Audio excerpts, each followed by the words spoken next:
Kamusta mga ate, kuya, beshi? Si Chari po ito mula sa The Sun, Moon, Stars, PH Tarot.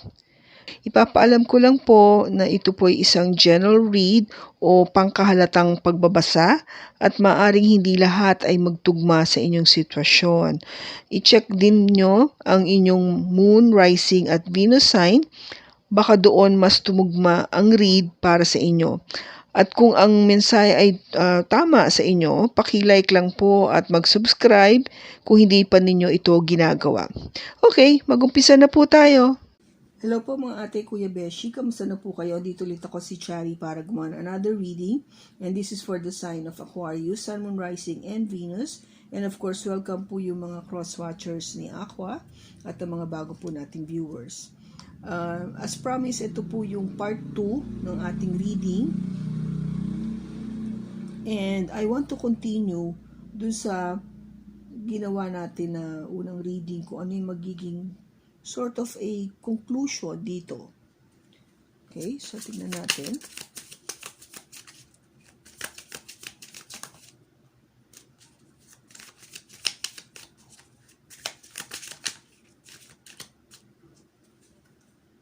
We have the Six of Wands, the Tower,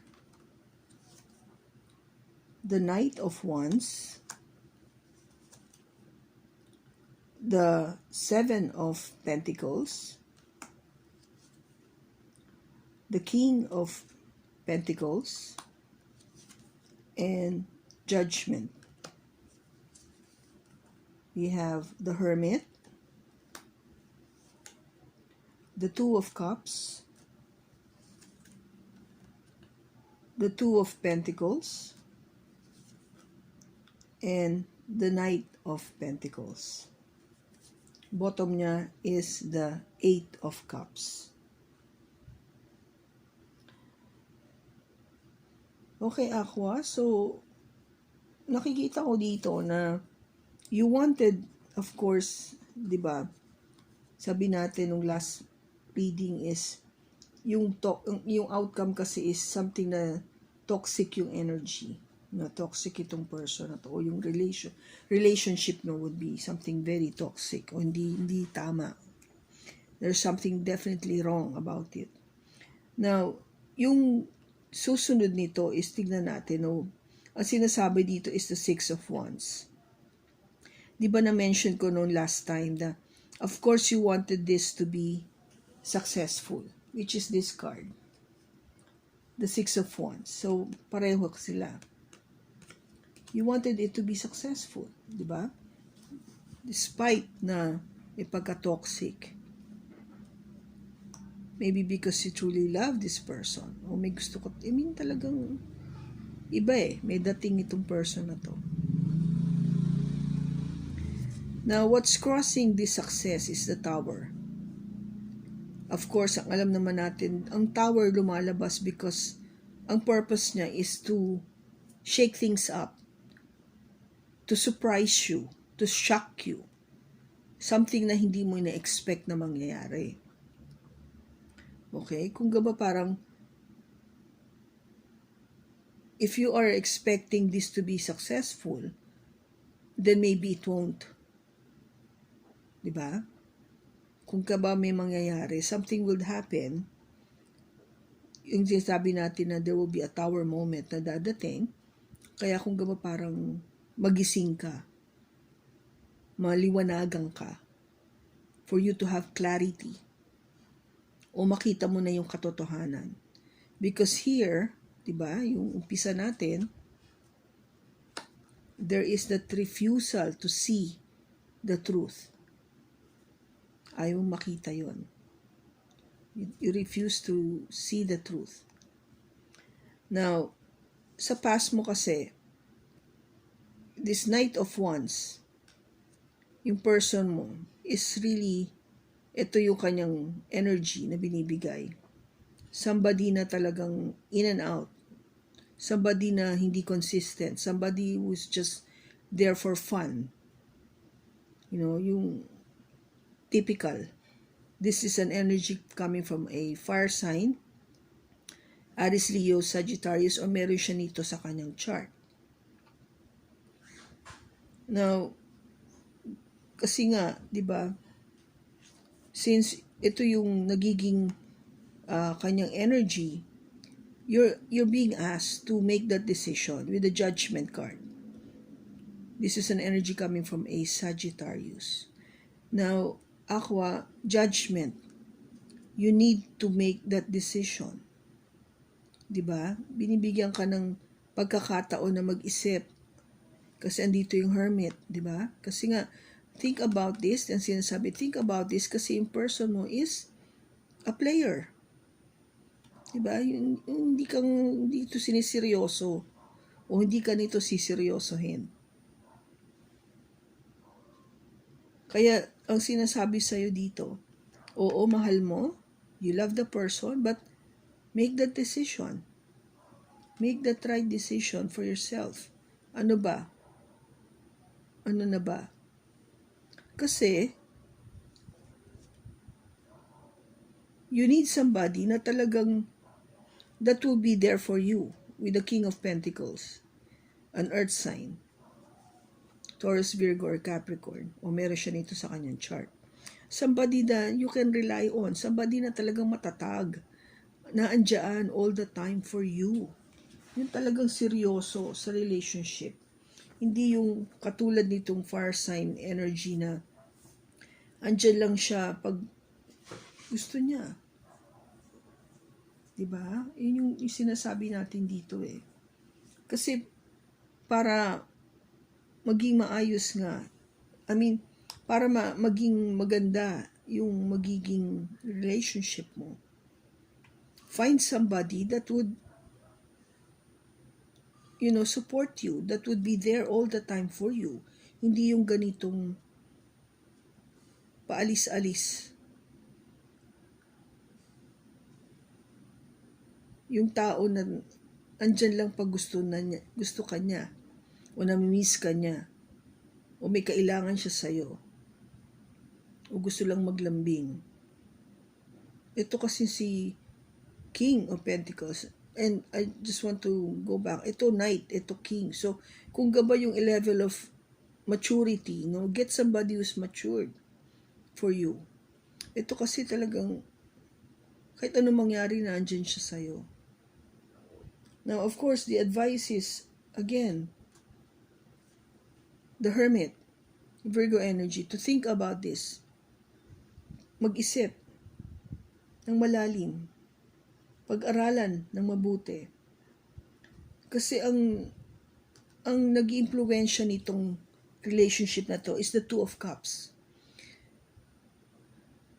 Ang pakiramdam mo kasi, this person is already your soulmate, is the one for you. But sabi nga dito, pag-isipan mo yon mabuti. Kasi hindi naman, minsan akala natin siya na, pero hindi pa rin pala, di ba? Kaya nga nagkakaroon ng tower moment, pinapaalam sa'yo ni God or ng universe na baka nagkakamali ka. Now, with the Two of Pentacles, again, you have to juggle, you have to weigh things. Ano ba importante? Ano bang importante sa akin? This is what you've been hoping or fearing. Ano ba yung kinakatakot mo na, 'di ba? Yung kakaisip mo na ano bang maging mali yung decision mo. But you won't make that decision. You won't make that wrong decision kung gagamitin mo yung puso, your heart, and your intuition. And of course, you use your mind, yung isip mo. Mararamdaman mo yan, Aqua, if you are doing the right thing. Now, the outcome of all of this is the Knight of Pentacles. Okay, so I think you need to wait. Kasi ang energy na binibigay nitong Knight na to is somebody that really move very slow kasi nga ang purpose niya is to observe, know everything first, make a plan, strategize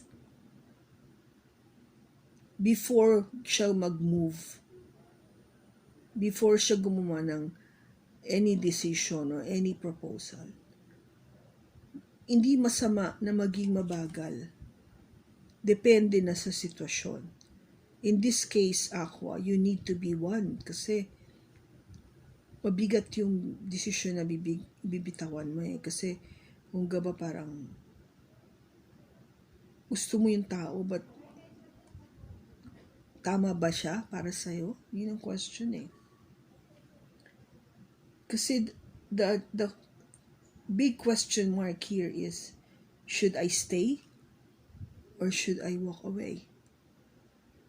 This is the 8 of Cups. You are in thought of moving forward. Aalis na ba ako? Makikipag-split na ba ako? Yun yung iniisip mo eh. Because what you really wanted, Aqua, is stability, the 4 of Wands. Something that would give you that stability, that yung tipong very solid yung relationship, yung somebody na would really plan with you in the future. This is about future planning. This is all about proposal. This is all about getting married in the future. Ito yung tinitignan mo eh. You're trying to look at this. Kung titignan mo siya, yung nakatingin ka dito, this is what you wanted, Aqua. Kung ba parang kaya mo tinitignan siya kasi yun yung hinahanap mo. And I think you won't mind walking away dito sa relationship na to. Lalo na kung alam mo, hindi mo makikita to kasi ito yung hinahanap mo talaga. Maybe not with this person. Or if you wanted this person also, then it would take a while. Matagal. Matagal na pag-iintay. Maybe, kasi nga sabi ko, diba, doon sa unang reading, your person might be married. Or meron na siyang relationship which is toxic, no? If you still wanted this person to be the one for you, kasi andito yung 2 of Cups, it would take a very long time. And it needs patience, Aqua. Pasensya sa pag-iintay.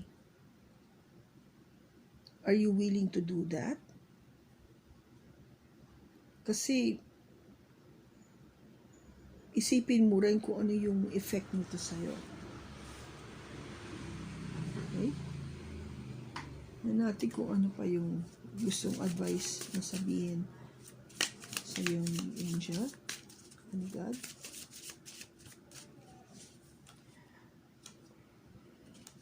We have new moon in Aquarius. Open up to change. This is you. Open up to change. Full moon in Capricorn. Take a reality check. And first quarter moon in Virgo. Assess the situation. Yes, diba? Tamang-tama para sa'yo, Aqua. Assess the situation. Take a reality check. Sa totoo lang, ano ba nangyari? Open up to change. Sa isang pagbabago. So, anything else pa? We have envy. I am the same as everybody but with different challenges. Okay? So service, I feel good when I can help others. and death, I am learning that endings are merely beginnings. Yeah. Diba? Kung merong kailangang matapos, walking away is in a form of a death, no? Yung pagbabago, change. Ibig sabihin lang nun, merong magiging, ang pagtatapos ay isang hudyat sa pagbabago o another, o pag-uumpisa ng panibagong buhay. Okay? Because that's the cycle of life. We live, we are given birth, no? Nabubuhay tayo and then we die, and then nabubuhay muli tayo and then we die. Yun lang. Kaya nga huwag tayo matakot sa endings. Kasi ibig sabihin yan, new beginning. Okay? I hope nakatulong ito sa iyo, Aqua. Maraming salamat sa pagsama mo sa akin sa pagbasa na ito. Sa susunod po muli, ingat ka and God bless.